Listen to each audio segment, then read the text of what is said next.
एक बार एक सेठ ने एक शोरूम खोला और एक बुजुर्ग को इनॉग्रेशन के लिए बुलाया।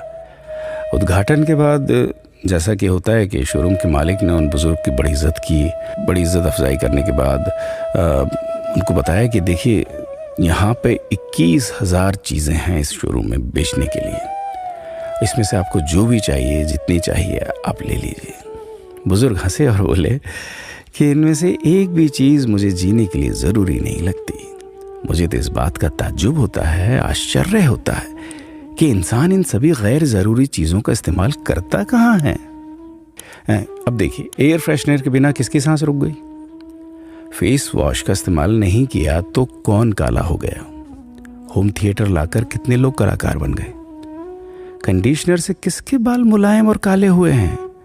अरे, जो डाइनिंग टेबल यूज़ करते हैं, क्या उनके घुटने नहीं दुखते?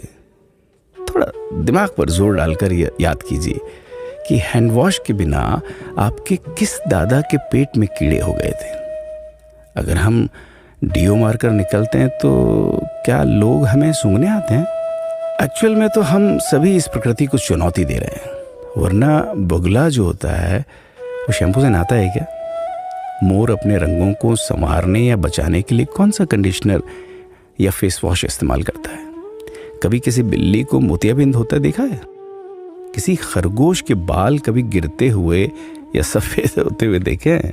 इनहेलर या बाम के बिना भी कुत्ते के सूंघने की क्षमता उतनी ही तेज है। मधुमक्खी का शुगर लेवल बिना दवाई के भी कंट्रोल में ही है।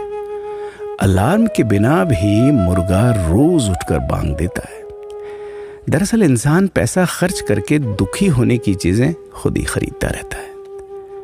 नेट बंद तो दुखी, लाइट जाए तो दुखी, मोबाइल का चार्जर खराब तो दुखी, केबल टीवी कट जाए तो दुखी, मच्छर मारने की दवाई ना मिले तो दुखी, महिलाओं को मेकअप ना मिले तो दुखी, मैचिंग कपड़े नहीं मिले तो दुखी।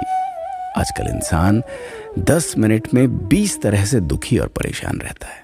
बाकी तो गुड़ की रोटी या प्याज रोटी खाकर हाथों का तकिया बनाकर पीपल के नीचे जो आराम से सो जाता है, उसे दुखी करने के लिए तो फरिश्तों को नीचे आना पड़ता है। ये सब देखा देखी का खेल है।